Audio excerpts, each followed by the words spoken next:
Welcome back to the Warehouse Podcast. I'm Tyler. I'm Jesse. And I'm Eli. And guys, we're back after the Orioles played some okay baseball this past week. They weren't terrible. They weren't the New York Yankees. They weren't that bad. So that's good. How are we feeling? Weren't bad enough to have a silver lining of the week segment on the podcast Wow. today. So that's good. Just a game below 500. So that's good. Pretty good. And they're road warriors, man. The Orioles, prior to the loss on Wednesday, they were I think the winningest team in the American League on the road, which is pretty impressive. And if we were only home warriors, we would be a pretty good team. That's true. There's a lot of ifs to make the Orioles a good team, which we'll talk about today. All right. So since last time we recorded in between games of the first doubleheader against the Mariners last week, where the Orioles lost the first one, won the second. Then the Orioles lost the other doubleheader against the Mariners. Then they went on the road to Texas, where they took 2 out of 3 from the Rangers and wrapped up a mini 2-game series in Miami, splitting the games with the Marlins. Quick note on the Rangers series. If you guys watched that, were the camera angles really bad for you too? Just terrible. Yeah. It felt like we were so far away from the action. Right. I hated it. Yeah. I really don't understand. Like, there's so many teams that still do like the third base offset behind the pitcher, and you're like at a 20-degree angle looking at these pitches. And for me, as a former pitcher, I want to appreciate every ounce of movement. And a slider that like cuts low and away, you can't track that at all. It just stays in the same line from that angle, over behind the shortstop. And yeah, the Rangers' new stadium, they did not account for that well enough.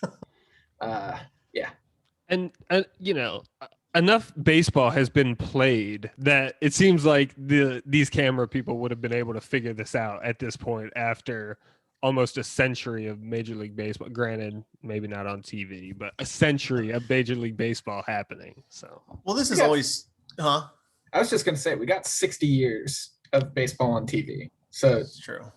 Maybe not quite 60, 50 at least. There's always something that happens with these new stadiums that I don't know, architects or whoever don't account for. Like the Vikings, the football team, built the stadium a couple years ago, and then it just killed a bunch of birds because they just didn't account for birds flying into the stadium. Too shiny, just too shiny.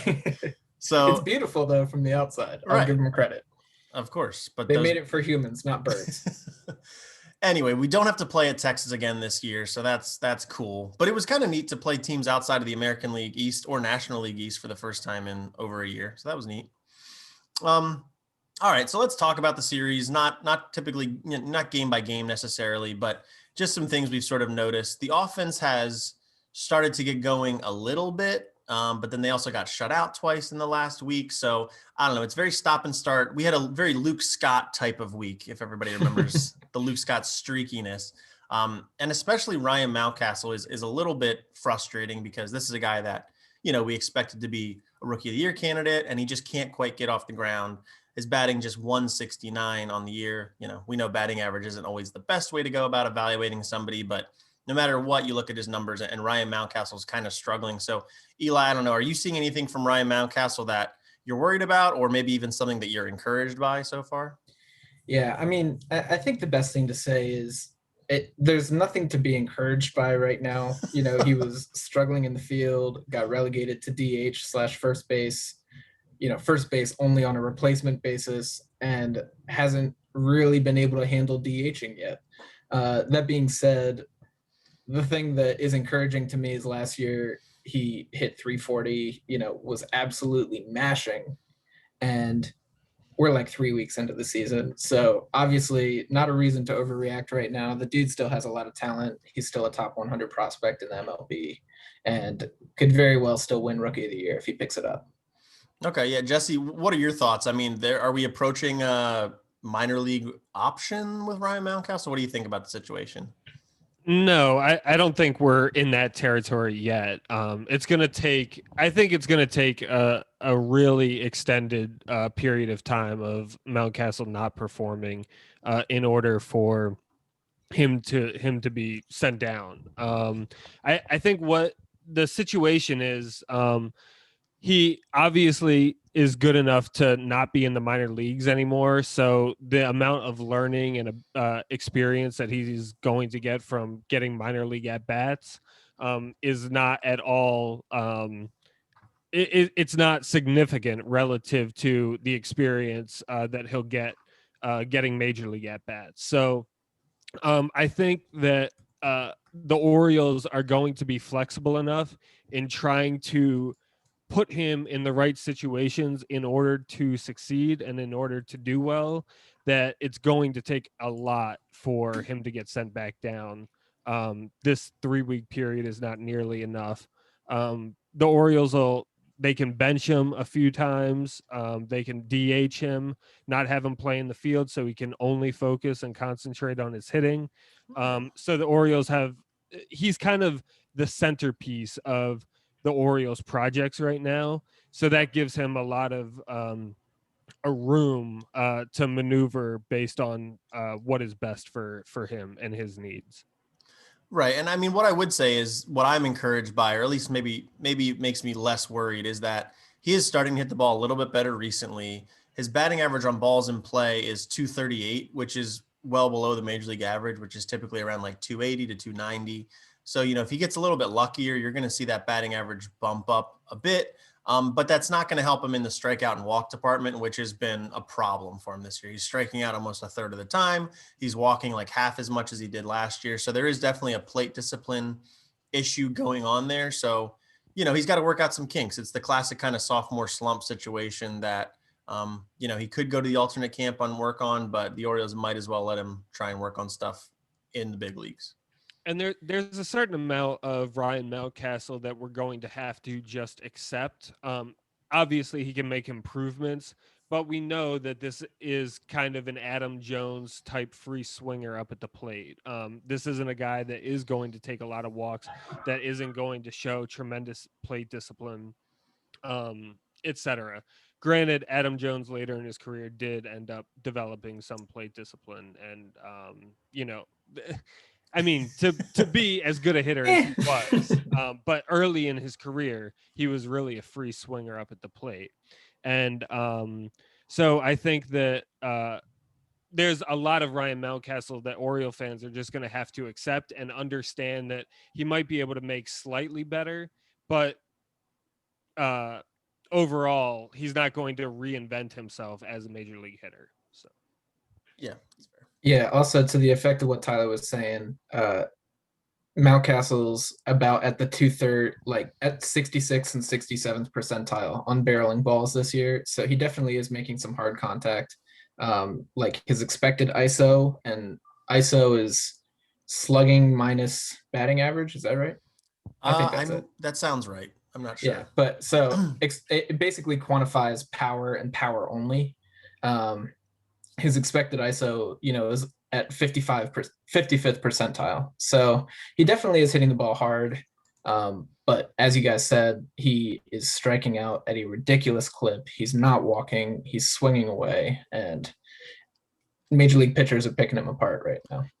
Yeah. And we're kind of getting the opposite end of what we got last year with him, where he was sort of outplaying his peripherals. Now he's slightly underperforming his peripherals, and it'll balance out eventually. Jess, what do you want to say? I was just going to say, yeah, I mean, the strikeouts are another big part of his game that obviously he needs to cut down on more than where he's at right now, but he's going to strike out. Yeah, you take the good with the bad, and that's the current situation.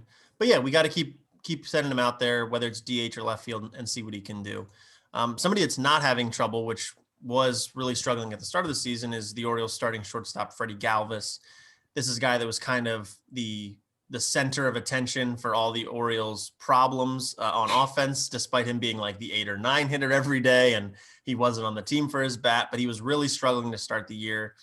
Since the last time we recorded, he's actually gone deep a couple times and has, it looks like, 6 extra base hits altogether.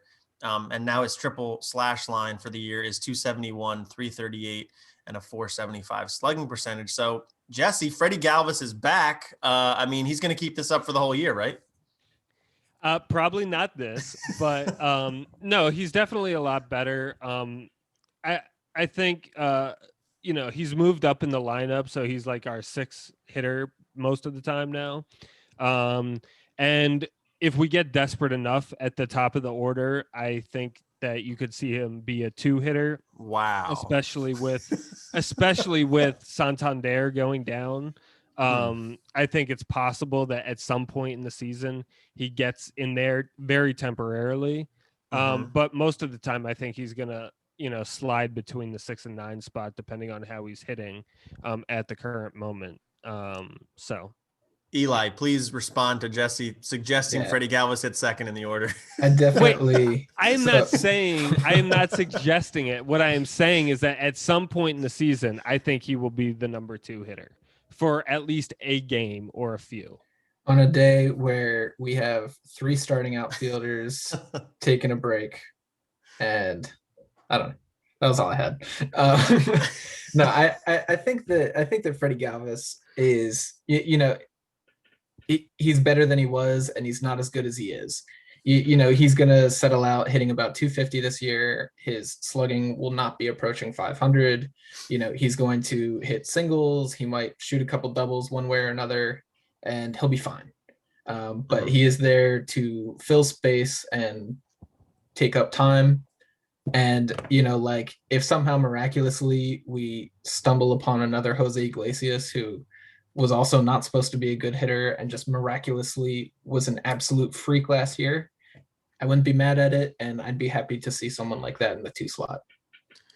Wow. So you're saying the 2 slot too? I definitely do not believe it's going to happen. I'm just saying if he turns into Jose Iglesias and totally outperforms all expectations, I would be quite happy for Jesse to be right. And for me to say I'm wrong is the point.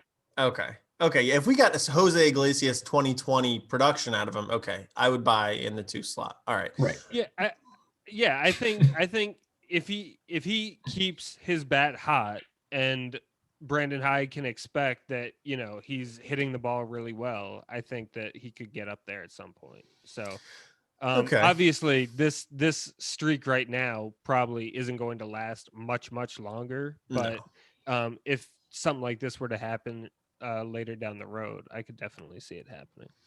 Yeah, I mean, it's sort of the same vein as JJ Hardy hitting 2 years ago when it really didn't make sense. But JJ Hardy's a better hitter than Freddie Galvez ever was, so that made more sense than we were also a better hitting team back then, though, too.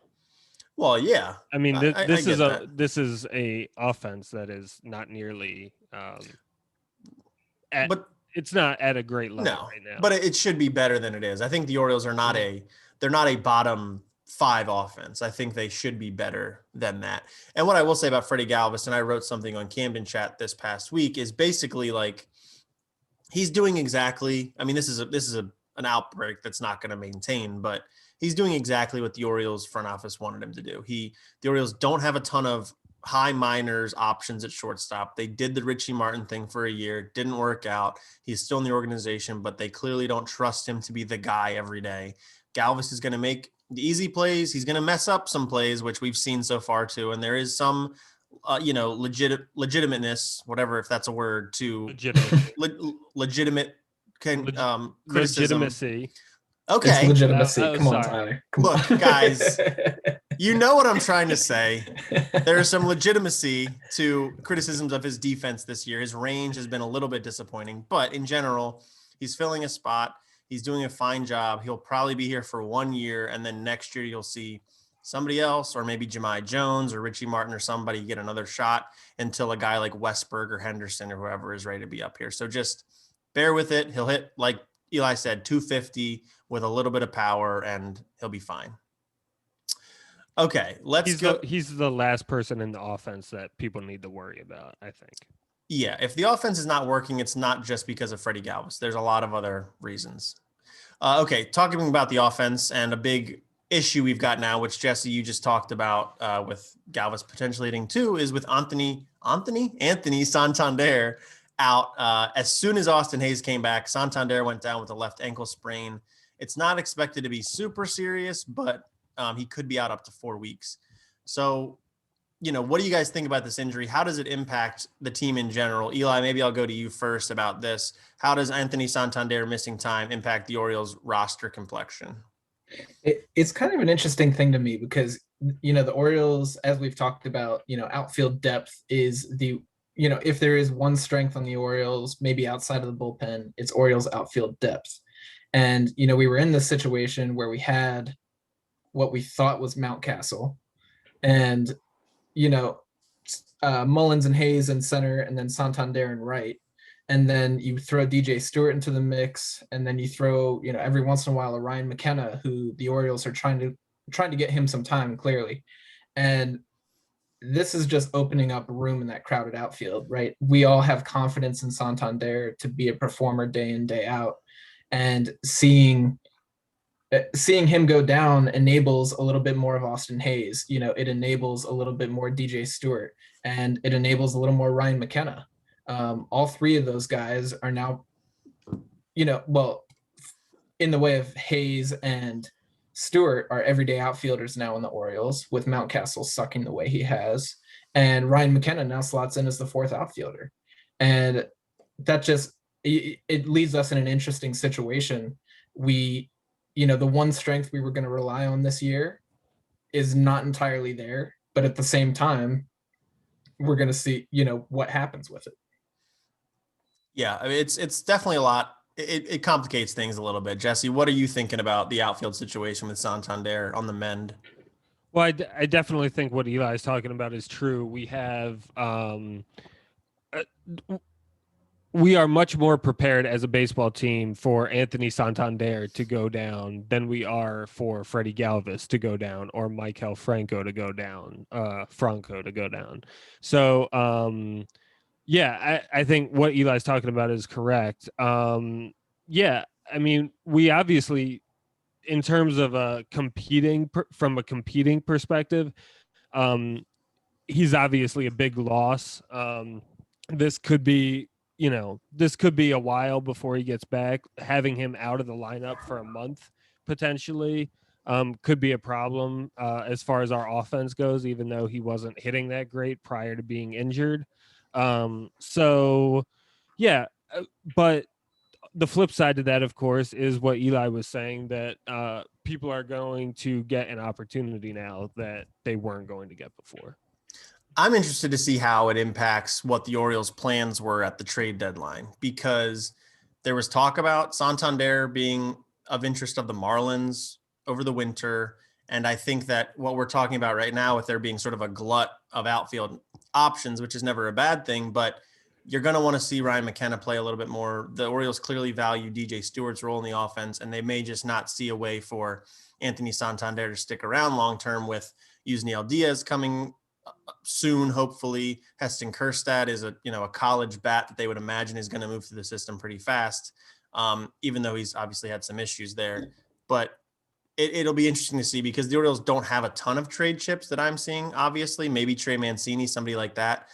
So this Santander thing, I think it's a bummer for the offense, but I think maybe in a broader look at the Orioles' long-term plans, it might be more of an issue for building towards the future via the trade market.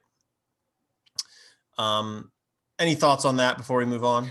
Yeah, that's definitely an interesting point. I think the single biggest knock on Santander as a trade candidate is he hasn't put together a full season yet. He didn't even play the entire 60 last year. The way that the Orioles, when we took him as a Rule 5 pick in 2017 or whatever it was, the way that we got him through that season was he was injured the entire season. When he was clearly too young to be on a major league roster, we were able to push him through just because he spent so much time on the injured list. So as much promise as we've seen out of him, as much intrigue as there is with him, it definitely hurts his trade value.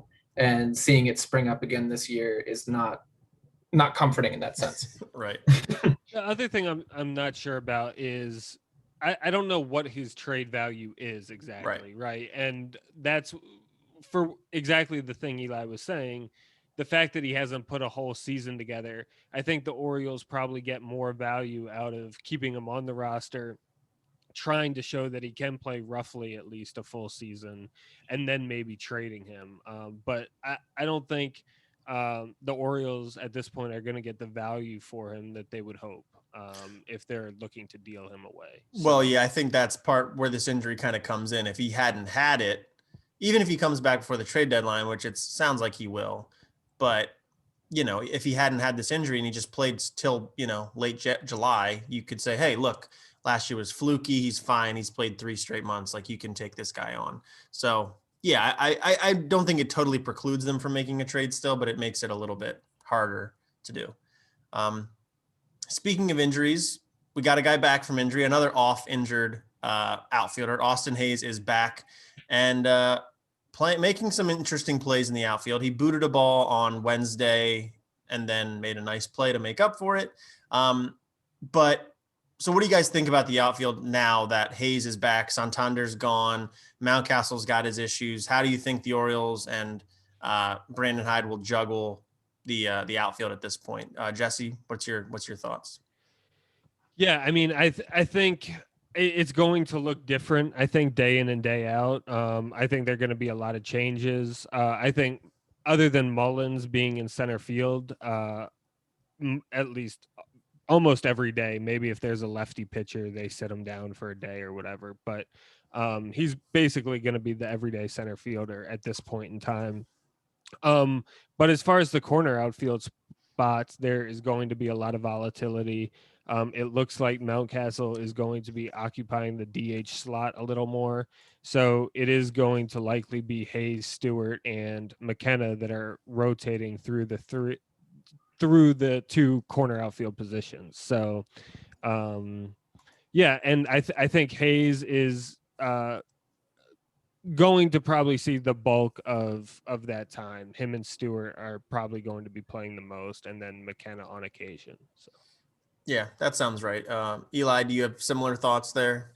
Yeah, fully agreed. I think that the kind of interesting thing about it, I mean, even DJ Stewart has had problems with injuries. And so it'll be interesting to see what Hays and Stewart do with this opportunity. They both definitely have promise with the bat.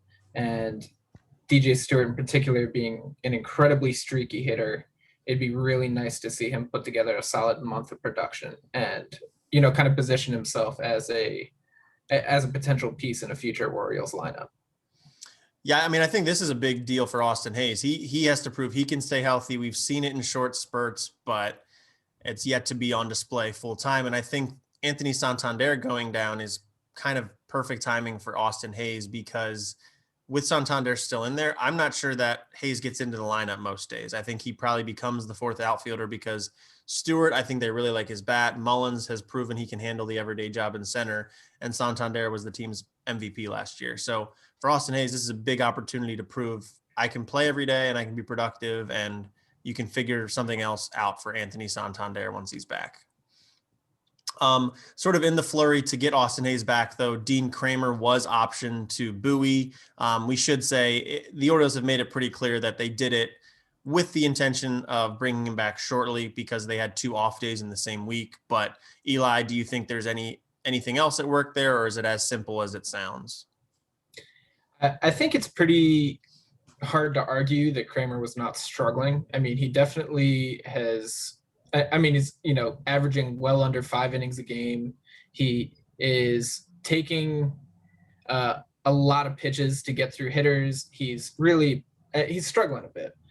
He's shown the good stuff that we saw out of him last year, but I think that this is also a time to just say, okay, we can send him down and we can give him, 5 days in a relaxed atmosphere, get him to throw a bullpen with, the old pitching coach he was working with at the training site, and then bring him right back and slot back into the rotation. I think it's a little mental breather for him. I think it takes away some of the stress and some of the pressure of being in the major leagues for a moment. And as he said, this is a result of us having a couple extra off days. This is the result of us needing a roster slot temporarily and not much else. Dean Kramer will be back. All right, Jesse, do you think anything else nefarious is going on? No, similar to what Eli said. With the current makeup of this Orioles starting rotation, I think Dean Kramer has a pretty solidified spot in the rotation, similar to Mountcastle's situation in the field. His spot in the rotation is pretty secure, and it's going to take a lot in order for him to be bumped out of the rotation. So yeah, I don't think there's a big deal. He's had 3 starts, I think. Yep. So that he's going to get the Orioles bringing him up last year. They've definitely demonstrated that they want to take a good look at this guy, and they are going to give him the opportunity to perform and to show his ability at the majors. For sure. I do think Eli's point is a good one about kind of getting away from the major league scene for a minute, a week, probably kind of getting in the lab with a pitching development and saying like, oh, here's what you're doing well. Here's what you're not doing well. He has yet to get through 5 full innings just yet. So it has been a labor, but he just came off of what was his best start of the year. So I think good things are to come. He'll get another shot. I think I'd rather see him up than Keegan Aiken or any of the other guys at the moment. So yeah, Dean Kramer will be back probably, before we recorded our next episode, and we can kind of go from there because there might be other decisions made in that time. But pitching that is going well is the Orioles bullpen. We frantically looked up these numbers right before starting the podcast, but since we last recorded, or actually think since the 15th of April, the Orioles bullpen has an ERA under 2, and in 22 2/3 innings, they've struck out 33 batters. And pretty much everybody is doing well except for Sean Armstrong, who has continued to struggle. And I don't really know. He's not really changed anything. He's walking guys. He's getting hit hard. So there's some problems there. But Jesse, who are some guys maybe you want to point out in the bullpen that you've really been impressed by, and how sustainable do you think their performances are?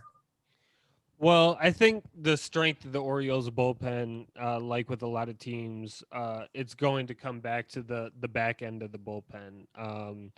They're just so solid.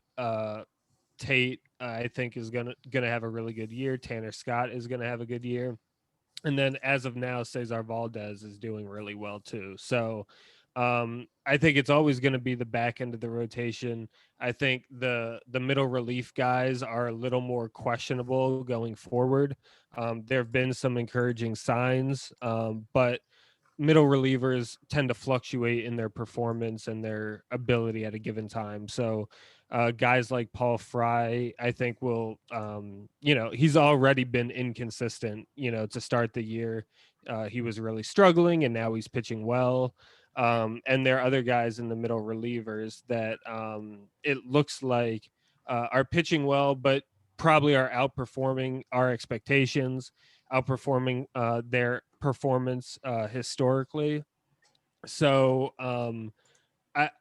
I think the middle relievers are going to come down a little bit, but it has been encouraging so far, and the back end is something that we can really I feel pretty secure about. Yeah, definitely. Eli, I know you are particularly intrigued by Travis Lakins. You can talk on anyone you want, but you did mention Lakins before we started. Yeah, I thought Lakins has come out and looked pretty strong. In his first outing, I remember he came out and he threw 3 balls absolutely nowhere near the strike zone. I tweeted about it, and then he proceeded to strike the guy out and have a 1-2-3 inning. He, his fastball is riding, 95, 96. He's got the good hard cutter at 91, 92. I think he's looked really good.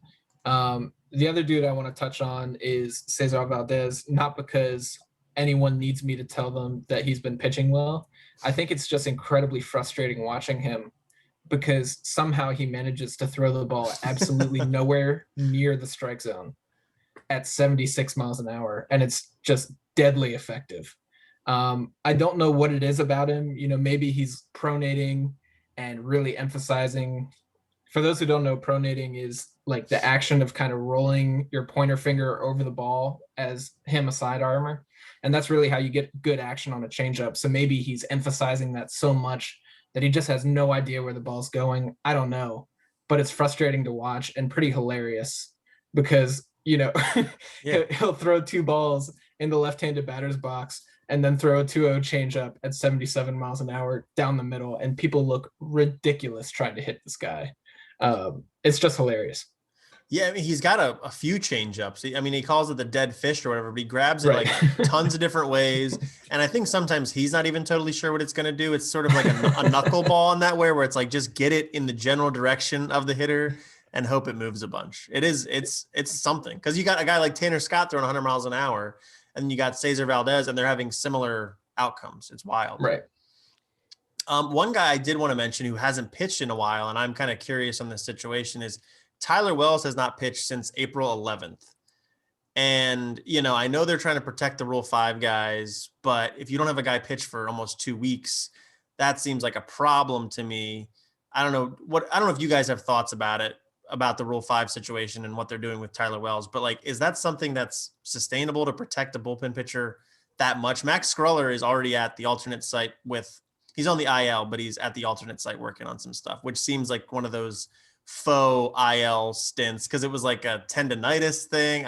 So I don't know what's going on with the Rule 5. Eli, are you seeing anything funny going on with the Rule 5 situation? Yeah, I don't know how much of it's funny and how much of it is, just like you said, a means of protecting them. Right now, the reason we're having this discussion is the bullpen's pitching well. Right. And we're in a situation where we can protect them. The Orioles have not really had many blowout games in one direction or another that it's easy to slot someone into.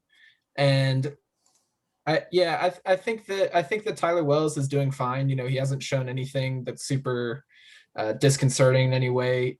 I think that maybe he's got a little elbow soreness, and they're giving him a couple extra days in the middle.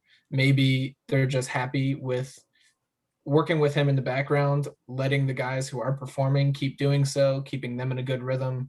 And then once he figures out, like how to get a little extra emphasis on his curveball, a little extra, whatever. I think, it could be a situation where they're just keeping him in the background while he figures something out. He's working through a couple bullpens, couple times a week, and then they can throw him back in there. I don't read anything into it too much. I think the Orioles are going to try to keep both these guys. I think this year with the 26-man roster, with the no limit on the number of pitchers you can have, I think it becomes much more feasible to stash 2 guys in your bullpen, especially because our guys are pitching well.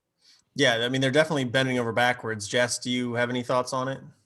Yeah, I think I kind of agree. One of the things now I am not as confident that they're going to both make it through the season, but what I'll say also is that it is very early in the year. If this were to happen 2 months down the road or something like that, I think it would be a lot more alarming. Just because at that point, if they are trying to hide them at that point, then it's a little more serious because they're midway through the season. There's kind of an expectation that they should be demonstrating some competence at the major league level, and not pitching in 2 weeks. It shows that the team is really not confident in your ability.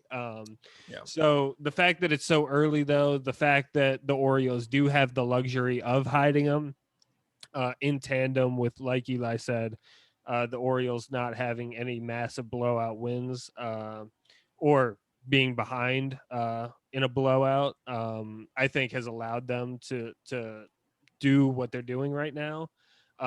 So it's not concerning right now, but I don't think it's sustainable moving forward. Okay. And they're going to have to work them into pitch at least a little more often than this. Yeah, for sure. We'll see how it goes. We'll keep an eye on it. On the Rule 5 note, just real quick, Zach Pop, ERA 14.54. So maybe he's coming back, boys. Fingers crossed. All right, more good pitching news. The Orioles have pitched way better this year than I thought they were going to. But John Means is dominated and was really good again against the Rangers on Sunday. Did not get the win because the Orioles offense fell asleep, but 7 scoreless, 3 hits, 9 strikeouts. I don't know how we want to talk about John Means. I sent a text to you guys the other day. John Means, is he Eric Bedard 2.0? Could this be a big trade that changes the trajectory of the Orioles, franchise? Jesse, I don't know if you have thoughts on that or just thoughts on how Means is pitching, but what do you think? Well, my initial thought is that we started the game that he was pitching. Our offense started the game sleeping. We didn't fall asleep midway through the game. We never woke up for the game. But what I would say is, I think that Means is, I think he's definitely working himself into be a potential trade chip. It's still kind of up in the air whether the Orioles feel that he can be a really good 2 or 3 starter and whether he's going to be here when the Orioles are competitive. I don't think the market is there for an Eric Bedard type trade for him If it was, I think the Orioles should probably jump on that if we're going to get an everyday center fielder, a closer that we're going to flip for a couple more good prospect, so yeah, but so I don't think the market is there for that, but I think with a little more time, with a little more with him pitching really, really well, maybe him putting up another full good season, that could definitely that gets him into the ballpark of being that kind of trade candidate, especially with how much of a premium starting pitching is in the major leagues today. There's definitely going to be a lot of interest in him. And because he hasn't hit free agency yet, he's still under team control for a few more years. It's definitely going to make him an appealing trade chip for other teams to be looking at. And left-handed and just now seems to be kind of figuring stuff out. A lot there. Eli, what are your thoughts on this whole Means situation? Yeah, I mean, I'll just speak to how he's performing first. I mean, he is throwing the ball extremely well. We've joked about, baseball savant pages. You want to see a lot of red. His has a lot of red. I mean, his expected on base against is in the 82nd percentile. He is not walking people. He's not giving up very hard contact. Exit velocity in the 63rd percentile. He just all around, you look at the dude and he's hitting spots. He's mixing in 4 pitches, which is something he was not able to do in his all-star season. It's easy to knock him because he was pitching against the Rangers, and really how good of an indication is that? They're not a good team, but he still executed against them. I think that, I think there's a lot to feel good about with John Means, and that goes without saying. As to him as a trade chip, it's pretty hard to argue that he's going to be a pretty valuable trade chip. He'll have 2+ years of service time after this season. I think that a lot of teams would be very, very happy to get 2 years of below market value on a, solid number 3, potentially number 2 pitcher in a good rotation. People pay a lot of money for that. People give up good prospects for that. So if we could find a good team that would be interested, will we get Chris Tillman, Adam Jones, and George Sherrill? Probably not. But we could land a pretty high level blue chip prospect, no doubt. Yeah, I mean that's it depends on what the trajectory, what the Orioles think is likely for the return to the postseason or the possible return to the postseason. If they think it is next season, then no, you probably keep John Means around. If it's 2023, 2024, then I think you got to start thinking, hey, is John Means more valuable to us in terms of getting prospects or in terms of play on the field? And that's something that only Mike Elias can determine. I think he'll know more about that once the minor league season gets going and you see where Adley Rutschman's at, you see where Gunnar Henderson is, the Grayson Rodriguez, DL Hall, these guys that are going to be impactful on the next good Orioles team. If they're maybe a little more advanced than you thought, then you say, hey, maybe we want to kick this up to 2022 and let's just keep John Means around. But yeah, I think it's something we have to start thinking about for sure. Timing, I think, kind of like you're saying, timing is going to be, I think, the biggest factor in this equation here. How quickly the Orioles think they're going to compete and how long they think it's going to take. Yeah, absolutely. We will keep an eye on it. Kind of in that same vein, if the Orioles are going to get back to contention, they're going to need production eventually from Heston Kjerstad. He was the Orioles' top draft choice a year ago, the number 2 overall pick, outfielder from Arkansas. He has yet to really participate in any sort of workouts with the Orioles because he developed myocarditis and has really just not been around. He didn't come to spring training despite having an invite, and he's been late to the Orioles alternate camp, but he has officially started rehabbing, and he has made it to Bowie and is part of the Orioles alternate camp at the moment. Our understanding and the reporting has been that he's going to work out there. And then once the minor league season begins, he is going to report to Sarasota and work out at the Orioles spring training facility to ramp up to game action. And then from there, he'll likely be, sent to probably Delmarva to get going. But this is good news, guys. How are we feeling about Heston Kjerstad being back and actually wearing an Orioles uniform? Eli, what are your thoughts? Yeah, I'm pretty happy. I definitely want to see what he's got. In the draft, pretty much regardless of what people thought of the pick, obviously the Orioles were going for under slot value with him, realized they could save some money for like Carter Baumler in the 5th round, who, was coming out of high school. We had to pay him to get him away from his college commitment. Regardless of all that, Heston Kjerstad was probably the best left-handed pop in the draft. He, consistently performed. He was in the SEC. He did a really, really great job of competing against a lot of high-level competition. He played for Team USA. He just performs. He just hits. And, that's one thing that every scouting report you read, they say, oh, he's got kind of a weird swing. It's long. It's a little bit loopy, but he just does it. He just performs. And that's an exciting thought. One note that I did want to add on the myocarditis, a lot of people are now associating that with COVID these days. It is like a heart condition as a result of a viral infection. They say his did not come from COVID-19. I'm not quite sure what it came from, but that was just an interesting note that I had stumbled across. Yeah, and I would say I'm not overly concerned about it because we're seeing Eduardo Rodriguez is back after missing a season with it. And the Orioles, it's become a joke at this point what the Orioles physical is. If it was something that they were super worried about at the time of the draft, he likely wouldn't have been drafted. So I think it's okay. He's missed a year of games, but last year, if you were going to miss a year, last year was the year to miss, and he's back and hopefully ramping up, and he'll play some meaningful games before the summer's over. Jesse, any thoughts on the situation? I mean, it's obviously mainly a symbolic thing that we could get excited about. So it's a sign that, good things are hopefully going to come. But in terms of him, I mean, we're going to need him to perform. He was our first draft pick.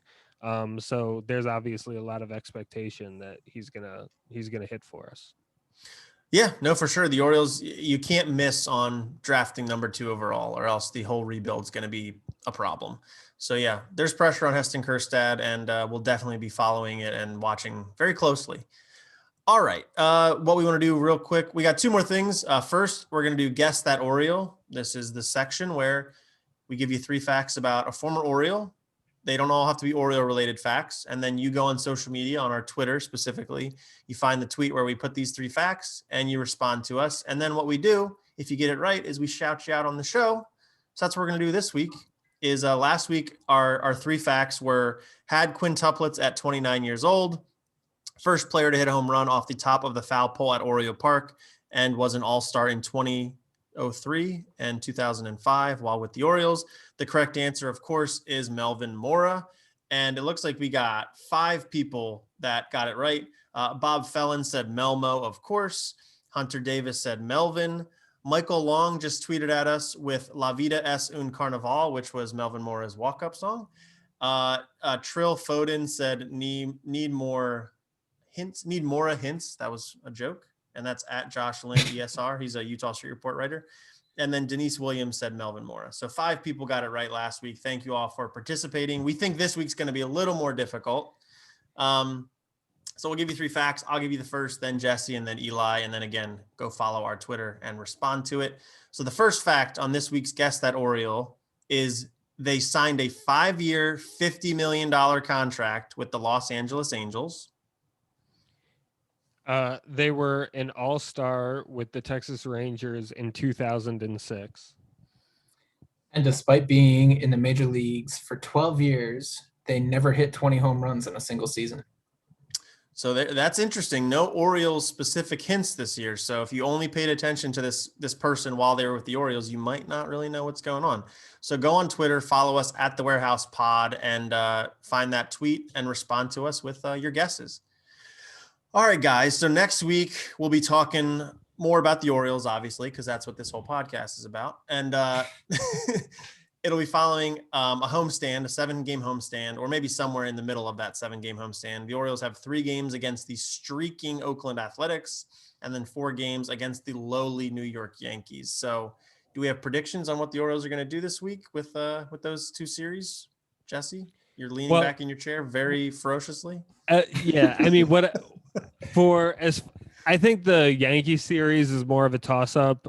We always seem to struggle against the Yankees, but they are doing so badly right now that there is some hope for us. As far as the A's go, the A's are another team that historically the Orioles always seem to play horribly against, seem to be getting swept by a lot. So 7-0? And the fact and the fact that the Orioles are playing them at home where we've done so terribly, I feel like we're going to get swept by the A's. Wow. The Yankees, I would say there's more hope for, and I would say we'll get 2 from the Yankees. Okay, so Jesse's got us going 2-5 in those two series. Okay, Eli. The Orioles will go 1-6. Whoa, man. That's a hot take. Yankees, despite the fact that they are not a good team right now, the Orioles suck against the Yankees. I mean, there are no ifs, ands, or buts about it. And you put that team in the tin can that is Camden Yards, and you get some not great starting pitching against them. They're going to hit Harvey on the mound. Yeah. Right. Hey. You got Matt Harvey on the mound, and they're going to start hitting bombs. Gleyber Torres, hit 14 against us in 1 year, totally inflated his stats. Everyone thought he was good. It doesn't really matter because he's good against the Orioles, and this is an Orioles podcast. So Gleyber Torres, despite did you guys see Yankees fans are like calling for him to get sent down? Well, that's Yankee fans though. I know, but I don't know how much I'm stuttering because I'm so infuriated by this. How much worse of a fan can you be? They're just terrible people. They're terrible. Imagine the Yankee fans had to watch this Orioles team, right? And what would they be saying about like every player on the team? No, I actually was thinking about bringing this up with Mountcastle. Like, if Yankees fans had a top prospect who performed really well last year, they'd be calling for his head. Well, they would have wanted him traded weeks ago. It was the Yankee fans that threw baseballs on the field last week when the team was performing. They were booing them. And I mean, I get it. There's heightened expectations for New York-based teams. I understand all that stuff. But yeah, I'm like, I get it. Yankees fans have the 20 whatever championships that they bring up all the time. But no, they could not last a week as a fan of anyone else. Anyone else. Besides the Dodgers. Yeah. That is it. It's absurd, but right.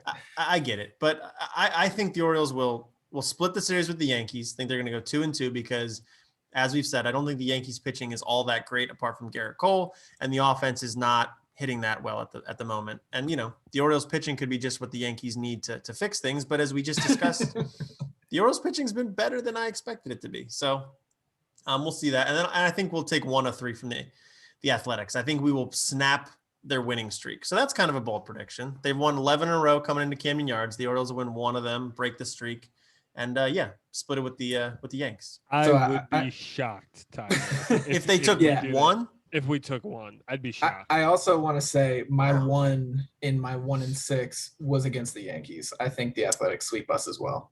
Wow, they're so good right now. They are good. They started the season like 0-6 though. It's so absurd. They were like 0-3. I don't think so. I think they lost. They got swept by the Athletics or by the Astros. Yeah. I don't know. They were really bad to start the year because I listened to this other baseball podcast and they're like, do you think the A's can get back to 500 by like mid-May? And they were like, no way. And now they're 12-7 and it's April 22nd. That's funny. So let me. Yeah. I do not feel good against the A's. You're right. 0-6 they started the season. There you go. Sorry to cut you off. Yeah, you give Matt Olson the flag court in right field, and once again, sorry to pick on Matt Harvey, but you give Matt Olson the flag court in right field and Matt Harvey on the mound, they're gonna have some fun. I mean, let it's all about the schedule you play though. The Athletics played 4 against the Detroit Tigers, who are really bad. The Diamondbacks, who have the Diamondbacks offense is not ideal. The Astros have kind of struggled. Then they lost 2 out of 3 to the Dodgers, who are the best team in baseball. So I mean, they've not played the toughest. They swept the Twins. The Twins are a good team. Who do you It think is- we are, though? That's what I'm saying, though. Yeah. I think we're We're above. another one of those bad teams. I Tyler. think we're a step above the Tigers. I think we're a step above the Tigers. That's what I'll say. How do you think, like, just out of curiosity, when we win this game in your mind, how are we going to win it? What is going to happen? Is it going to be Look. a 2-1 game? Are we going to outslug them? Like, how's this going to work? Well, Please tell me. Jorge Lopez pitches game 1. Okay. He just came off the best game of his career. He looked incredible. great. Also against the Texas Rangers. Yeah, that who probably are won't not happen good again. Athletics. But I think John Means is pitching in this series. So there's that. And that's really all you need. John Means is great. And I think that's what you get is John Means goes in and just takes care of business. But And John Means wasn't good enough for us against the Rangers. John Means was good enough. He didn't allow any runs. The And Orioles, we didn't the Orioles score offense any. was- No. He wasn't good enough for the Orioles, though. Correct. Well- Yeah, that's what I mean. Yeah. But literally no pitcher would have been good enough for the Orioles that day. That's True, correct. True. So, Just like Jacob deGrom is not good enough for the Mets. Well, maybe if that's they true. Jacob Maybe if they deGrom threw- pitches like no one on the entire planet and still has like an under 500 winning percentage with them. It's a good point. if only Means could have given us 12 shutout innings that day, Tyler, we could have had him. We might have had a So, shot. Yeah, right. And that would have been really impressive because he would have held the runner on second base a couple times too. Absolutely, yeah. Look, guys, they're gonna win a game against the Athletics. Just mark it down. We'll have to return to this next Put in week your place after- your bets. We're good. All right. That's all we got for this week. Go follow us on social media at The Warehouse Pod on everything. You can email us, subscribe to the podcast, rate us, review us, all that good stuff. We're on YouTube as well. And we are on Substack, thewarehousepod.substack.com.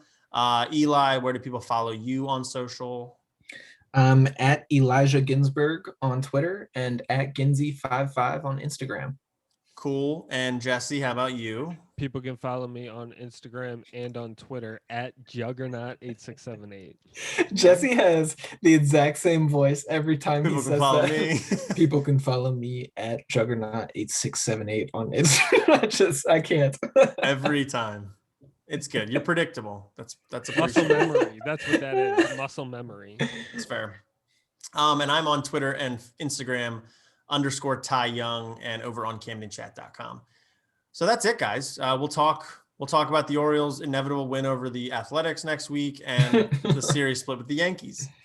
Thank you all for checking us out. This has been the Warehouse Podcast. Until next time, I'm Tyler. I'm Jesse. And I'm Eli. Go O's. All right.